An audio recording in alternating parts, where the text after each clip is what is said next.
ರಾಮೋತ್ಸವದ ಒಂದು ಮಂಗಲಮಯವಾದಂತಹ ದಿನಗಳು. ಶ್ರೀರಾಮ ಅಂದರೆ ಅವನು ಆನಂದಮಯ.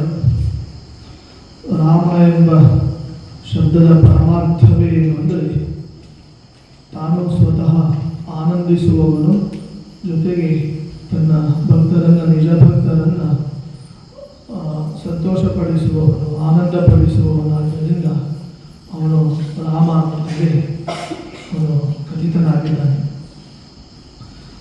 ಆದರೆ ಶ್ರೀರಾಮನ ಮೇಲೆ ಅನೇಕರು ಅಜ್ಞಾನಿಗಳು, ಮೂರ್ಖರು ಅಪಲಾಪ ಮಾಡ್ತಾರೆ.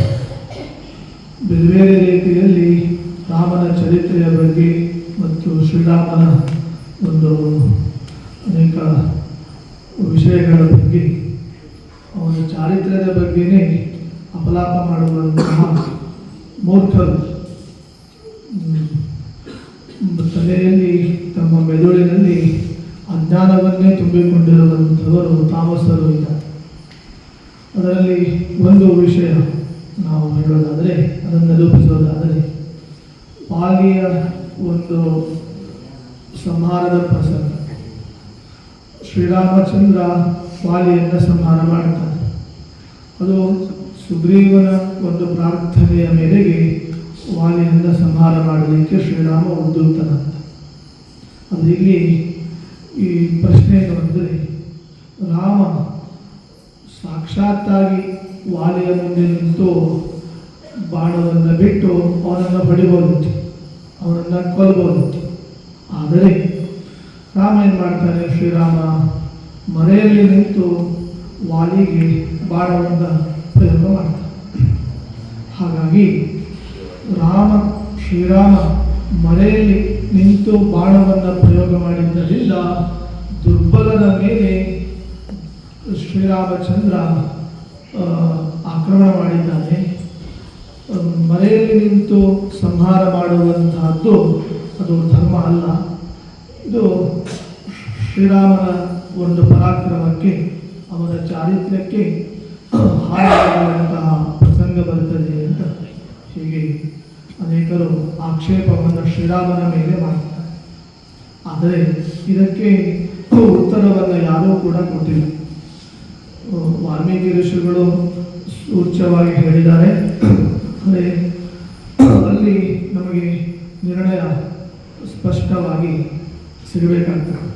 ಆದರೆ ಇದನ್ನು ಸ್ಪಷ್ಟೀಕರಿಸಿದವರು, ನಿರ್ಣಯವನ್ನು ಮಾಡಿದವರು ವಿಶ್ವಗುರುಗಳಾದಂತಹ ಮಧ್ವಾಚಾರ್ಯ.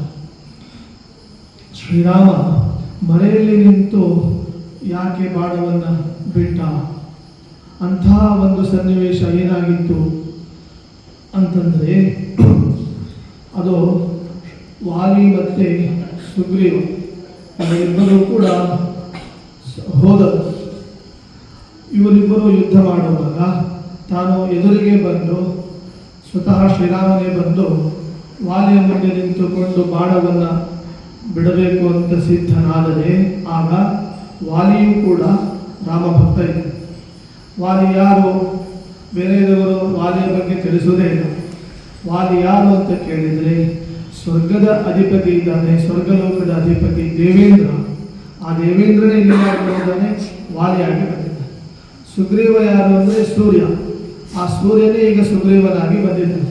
ಅಕಸ್ಮಾತ್ ವಾಲಿಯ ಮುಂದೆ ಶ್ರೀರಾಮ ಬಾಣವನ್ನು ಹಿಡಿದು, ಧನುಷ್ಯನ್ನು ಹಿಡಿದು ಎದುರಿಗೆ ನಿಂತು ಬಾಣವನ್ನು ವಾಲಿಯ ಮೇಲೆ ಹೂಡಿದ ಅಂದರೆ, ಆವಾಗ ವಾಲಿ ಏನು ಮಾಡಿಬಿಡ್ತಾನೆ, ಸೀದಾ ಬಂದು ವಾಲಿ ರಾಮನಿಗೆ ಶರಣಾಗತಿಯನ್ನು ಹೊಂದುತ್ತಾನೆ. ನನ್ನನ್ನು ರಕ್ಷಣೆ ಮಾಡಬೇಕು ಅಂತ ಅವನು ಪ್ರಾರ್ಥನೆ ಮಾಡ್ತಾನೆ. ಆಗ ಹೀಗೆ ಮಾಡಿದರೆ ಏನಾಗಿ ಬಿಡ್ತದೆ, ರಾಮ ಏನು ಮಾಡಿದ್ದಾನೆ, ಸುಗ್ರೀವನಿಗೆ ಮಾತು ಕೊಟ್ಟಿದ್ದಾನೆ, ಸುಗ್ರೀವನಿಗೆ ವಚನ ಕೊಟ್ಟಿದ್ದಾನೆ.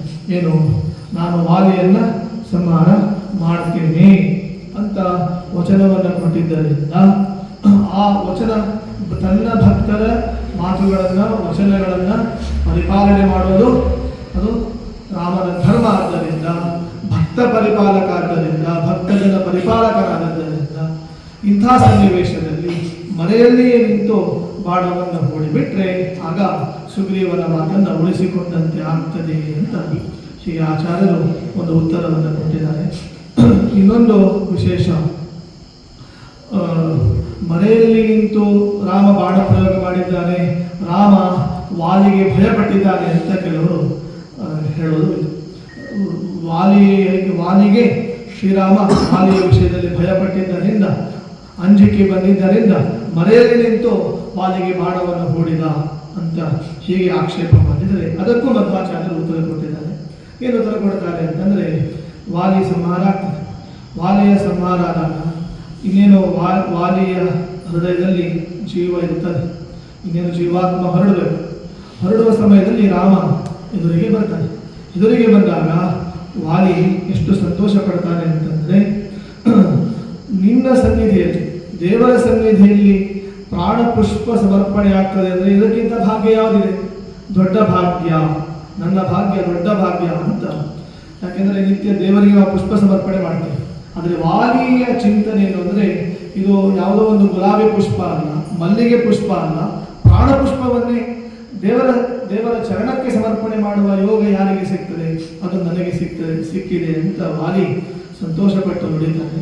ಆವಾಗ ಶ್ರೀರಾಮ ಹೇಳ್ತಾನೆ, ವಾಲಿ, ನಿನಗೇನಾದರೂ ಅಪೇಕ್ಷೆ ಇದ್ರೆ, ನಿನಗೆ ಅಕಸ್ಮಾತ್ ಬದುಕಬೇಕು ಅಂತ ನಿನಗೆ ಇಚ್ಛೆ ಇದ್ರೆ, ಅಹಂ ಉಜ್ಜೀವಯಿಷ್ಯಾಮಿ ಅಂತ, ನಾನು ನಿನ್ನನ್ನು ಬೇಕಾದರೆ ಬದುಕಿಸ್ತೇನೆ ಅಂತ ರಾಮ ವಾಲಿಗೆ ಹೇಳ್ತಾನೆ. ಮತ್ತೆ ಸಂಹಾರ ಮಾಡಿದವನು ರಾಮನೇ, ಸಂಹಾರ ಮಾಡಿದ ಮೇಲೆ ಅವನನ್ನು ಬದುಕಿಸ್ತೇನೆ ಅಂತ ಹೇಳುವವನು ಕೂಡ ಶ್ರೀರಾಮನೇ ಅಂತ ಮೇಲೆ ವಾಲಿಯ ಭಯ ರಾಮನಿಗೆ ಹೇಗೆ ಬರ್ತದೆ? ಆದ್ದರಿಂದ ಉಜ್ಜೀವಯಿಷ್ಯಾಮಿ, ನಿನ್ನನ್ನು ಬದುಕಿಸ್ತೇನೆ ನಾನು ಬೇಕಾದರೆ, ನೀನು ಅಪೇಕ್ಷೆ ಪಟ್ಟರೆ ಅಂತ ಹೇಳಿದಾಗ ವಾಲಿ ಬೇಡ ಅಂತ, ನೀನು ಬದುಕಿಸೋದು ಬೇಡ, ಬದುಕಿಬಿಟ್ಟರೆ ಮತ್ತೆ ಅದು ಬೇರೆ ಪ್ರಸಂಗ ಆಗ್ತದೆ, ಇಂಥ ಅಪಾರ್ಚುನಿಟಿ ಯಾರಿಗೂ ಸಿಗೋದಿಲ್ಲ, ಈ ಪ್ರಾಣ ಪುಷ್ಪವನ್ನು ನಿನ್ನ ಚರಣಕ್ಕೆ ಸಮರ್ಪಣೆ ಮಾಡ್ತೇನೆ ಅಂತ ವಾಲಿ ಸಮರ್ಪಣೆ ಮಾಡ್ತಾನೆ. ಈ ಪ್ರಾಣ ಪುಷ್ಪವನ್ನು ಸಮರ್ಪಣೆ ಏನೋ ವಾಲಿ ಮಾಡಿದ, ಅದರ ಫಲಿತಾಂಶವೇ ಮುಂದೆ ಏನಾಯಿತು? ಮಹಾಭಾರತದಲ್ಲಿ ಇಂದಿನ ವಾಲಿ ಅರ್ಜುನನಾಗಿ ಬರ್ತಾನೆ, ಇದೇ ಶ್ರೀರಾಮ ಅಲ್ಲಿ ಕೃಷ್ಣನಾಗಿ ಬರ್ತಾನೆ, ಅದೇ ಸುಗ್ರೀವ ಅಲ್ಲಿ ಕರ್ಣನಾಗಿ ಬರ್ತಾನೆ, ಇದೇ ಹನುಮಂತ ಅಲ್ಲಿ ಭೀಮಸೇನನಾಗಿ ಬಂದು, ಇದೇ ಹನುಮ ಕಪಿಧ್ವಜನಾಗಿ ನಿಂತುಕೊಂಡು ಈ ಅರ್ಜುನನಿಗೆ ಗೀತೋಪದೇಶವನ್ನು ಶ್ರೀರಾಮ ಕೃಷ್ಣನಾಗಿ ಅದನ್ನು ಉಪದೇಶ ಮಾಡ್ತಾನೆ ಅಂತ ಈ ಸುಂದರವಾದ ನಿರ್ಣಯವನ್ನು ಕೊಡುವಂತಹ ಯಾರಾದರೂ ದಾರ್ಶನಿಕರು ಆಚಾರ್ಯರು ಅಂತ ಇದ್ರೆ ಅದು ಮಧ್ವಾಚಾರ್ಯರು ಮಾತ್ರ.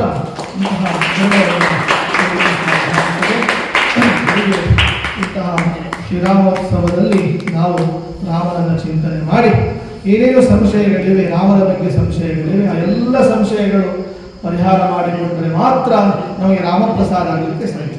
ರಾಮಪ್ರಸಾದ ಅಂದರೆ ರಾಮನವಮಿ ತೊಟ್ಟಿಲು ತುಗೀತು, ರಾಮದೇವರು ಬಂದರು, ತೊಟ್ಟಿಲು ಹಾಕಿ ಆಯಿತು, ಕೋಸಂಬರಿ ಬಂದಿತ್ತು, ಪಾನಕ ಬಂದಿತ್ತು, ಬೆಲ್ಲ ಮತ್ತು ಇದು ಅದು ಸ್ವೀಟ್ ಬಂದಿತ್ತು, ರಾಮಪ್ರಸಾದ ಬಂದಿತ್ತು, ಸೂಪರ್ ಆಯಿತು, ರಾಮನವಮಿ ಜಬರ್ದಸ್ತ್ ಆಯಿತು ಅಂತ ಅಲ್ಲಿಗೆ ರಾಮನವಮಿ ಮುಗಿದೋಗಿತ್ತು.